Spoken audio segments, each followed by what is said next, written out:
ఆ నగరంలోని అత్యంత విలాసవంతమైన హోటల్ హాల్ సరికొత్త చరిత్రకు సిద్ధమవుతోంది. అక్కడ ఒక వింతైన, ఊహించని వేలంపాట జరగబోతుంది. హాల్ మధ్యలో కోట్లాది రూపాయల విలువైన వజ్రాలు లేవు. పురాతన పెయింటింగ్స్ అసలే లేవు. అందరి చూపులు స్టేజ్ మధ్యలో ఒక పాత కుర్చీలో కూర్చుని ఉన్న 70 ఏళ్ల వృద్ధుడిపైనే ఉన్నాయి. ఆయన ముఖం నిండా ముడతలు, ఒంటిపై నలిగిపోయిన అనాథ ఆశ్రమం బట్టలు ఉన్నాయి. ఆ వృద్ధుడి పేరు ఆనందరావు.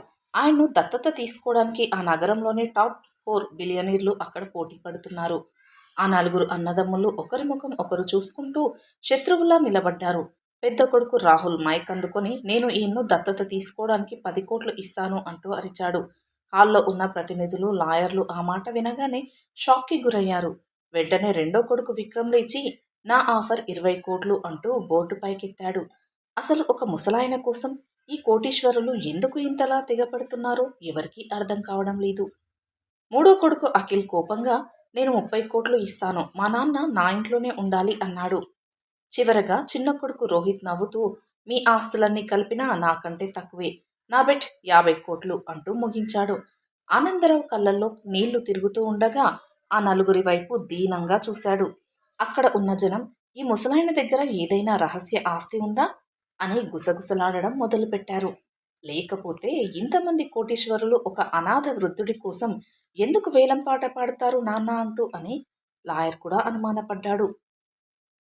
నలుగురు అన్నదమ్ముల మధ్య అహంకారం, పంతం స్పష్టంగా కనిపిస్తున్నాయి. పెద్ద కొడుకు రాహుల్ మళ్లీ లేచి, 100 కోట్లు, ఈయన్ను మా ఇంటికి తీసుకెళ్లే హక్కు నాకే ఉంది అని కేకలు వేశాడు. హాల్లో నిశ్శబ్దం అలుముకుంది. ఎందుకంటే ఒక మనిషి దత్తత కోసం 100 కోట్లు పెట్టడం ఎవరూ ఊహించలేదు. ఆనందరావు తన వణుకుతున్న చేతులతో కళ్ళను తుడుచుకున్నాడు. లాయర్ సుబ్బారావు వేలం హామర్ను చేతిలోకి తీసుకుని, 100 కోట్ల కంటే ఎక్కువ ఎవరైనా పాడతారా అని అడిగాడు. విక్రమ్, అఖిల్, రోహిత్ ముగ్గురు ఒకరినొకరు చూసుకుంటూ అసహనంతో ఊగిపోతున్నారు. ఎవరు గెలిచినా ఆనందరావు జీవితం మారిపోతుంది అని అందరూ అనుకున్నారు. కానీ ఆ నలుగురు కొడుకులు డబ్బు కోసం కాకుండా కేవలం ఆ వృద్ధుడి కోసమే ఎందుకు కొట్టుకుంటున్నారనేది పెద్ద మిస్టరీ. ఆనందరావు గతంలో ఏం చేశాడు? ఈ నలుగురితో ఆయనకున్న బంధం ఏంటి? లాయర్ హ్యామర్ను టేబుల్పై కొట్టబోతూ ఉండగా ఆనందరావు ఒక్కసారిగా చెయ్యి పైకెత్తాడు. ఆపండి, నా జీవితాన్ని నిర్ణయించే హక్కు ఈ డబ్బుకు లేదు అని ఆయన బొంగురు గొంతుతో అన్నాడు. హాల్లో ఉన్న వాళ్ళంతా ఊపిరి బిగబట్టి ఆ ముసలాయన వైపు చూశారు. ఆ నలుగురు కొడుకులు కూడా ఒక్కసారిగా నిశ్శబ్దంగా అయిపోయి తండ్రి వైపు చూస్తూ తలదించుకున్నారు. అసలు ఈ కథ ఎక్కడ మొదలైందో తెలుసుకోవడానికి లాయర్ ఆనందరావు డైరీని తెరవాల్సి వచ్చింది.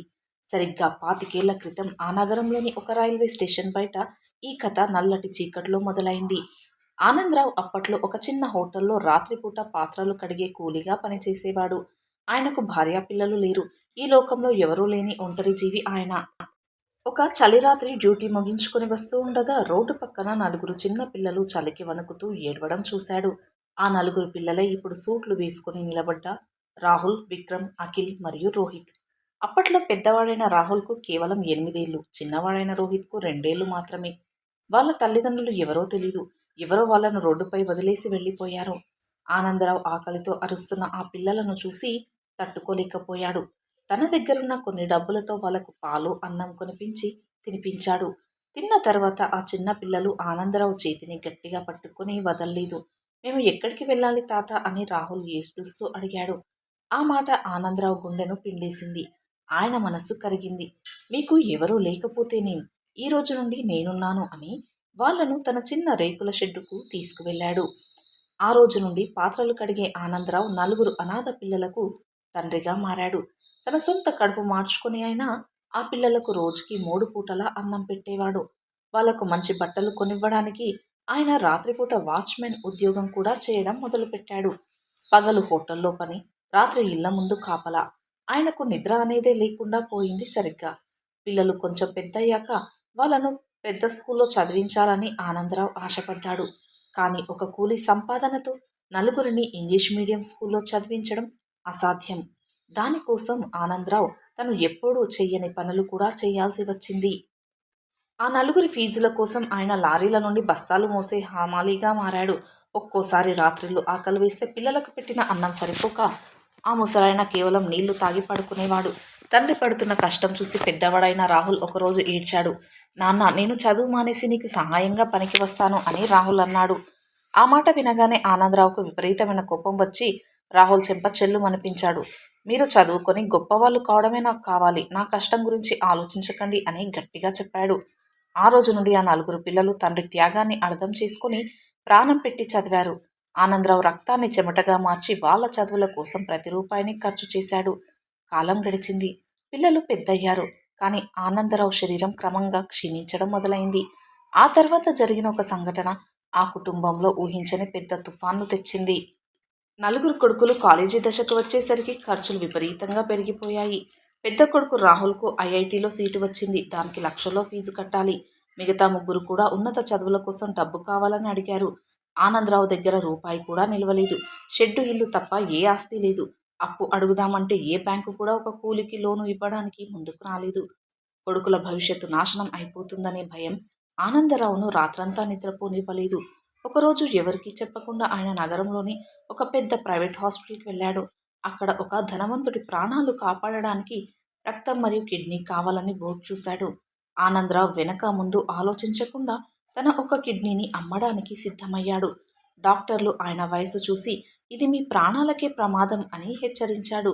కానీ ఆనందరావు నా ప్రాణం పోయినా పర్లేదు, నా కొడుకుల చదువు ఆగకూడదు అని బ్రతిమలాడాడు. దాంతో ఆపరేషన్ జరిగింది. వచ్చిన డబ్బుతో నలుగురు కొడుకుల ఫీజులు మొత్తం కట్టేశాడు. తండ్రికి ఆపరేషన్ అయ్యిందని తెలిసి కొడుకులు హాస్పిటల్కి పరిగెత్తుకుంటూ వచ్చారు.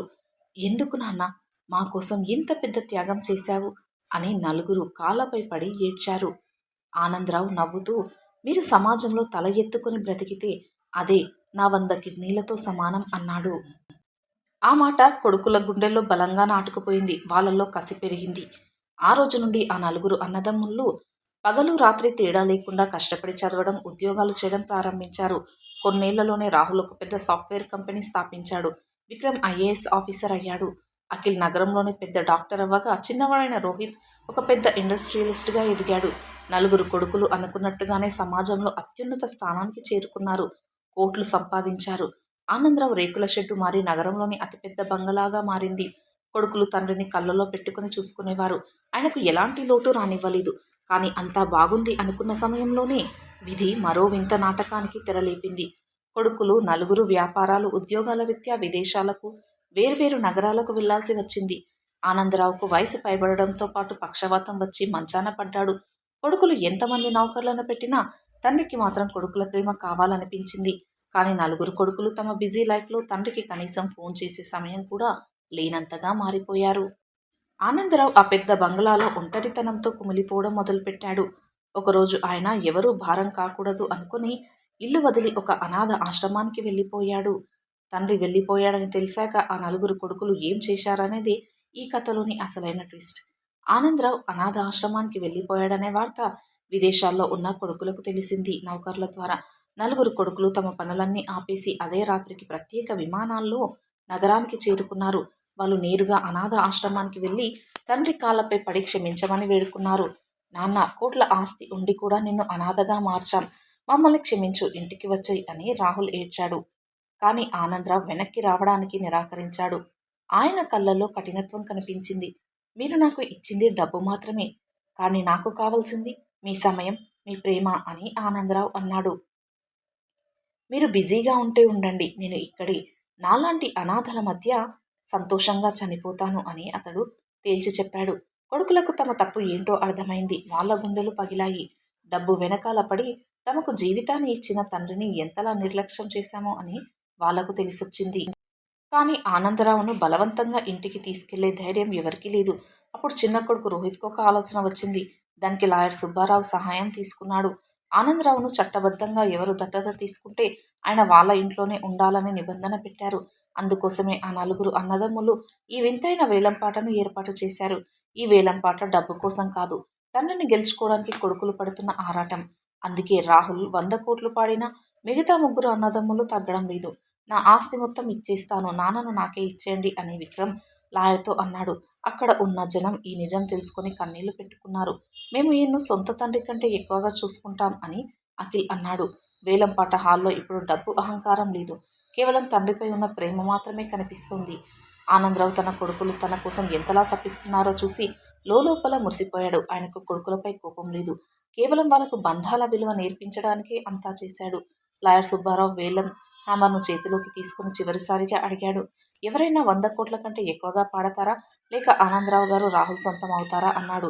అప్పుడు మిగతా ముగ్గురు అన్నదమ్ములు స్టేజ్ పైకి నడుచుకుంటూ వచ్చారు. వాళ్ళు రాహుల్ పక్కన నిలబడి లాయర్ వైపు తిరిగి ఒక సంచలన నిర్ణయం ప్రకటించారు. ఆ నిర్ణయం వినగానే హాల్లో ఉన్న వారందరికీ ఒంటిపై రోమాలు నొక్కబడిచాయి. మా నలుగురి ఆస్తులు కలిపి పాడతాం. మా ప్రాణాలు కూడా నాన్నకే ఇస్తాం అని వాళ్ళు అరిచారు. ఆ క్షణంలో అక్కడ డబ్బు ఓడిపోయింది. ఒక తండ్రి ప్రేమ గెలిచింది. ఆయన వాళ్ళ నలుగురు కొడుకులను ఒకేసారి తన గుండెలకు హత్తుకున్నాడు. ఆ హాల్ మొత్తం చప్పట్లతో మారుమ్రోగిపోయింది. నాకు మీ 100 కోట్లు వద్దు. మీ లగ్జరీ కార్లు అస్సలు వద్దు అని ఆనందరావు అన్నాడు. నాకు కావాల్సింది మీ నలుగురు కలిసి మెలిసి ఉండడం, నాతో కొంచెం సమయం గడపడం అని ఆయన ఏడ్చాడు. రాహుల్, విక్రమ్, అఖిల్, రోహిత్ నలుగురు తండ్రి కాళ్ళపై పడి గట్టిగా ఏడవడం మొదలుపెట్టారు.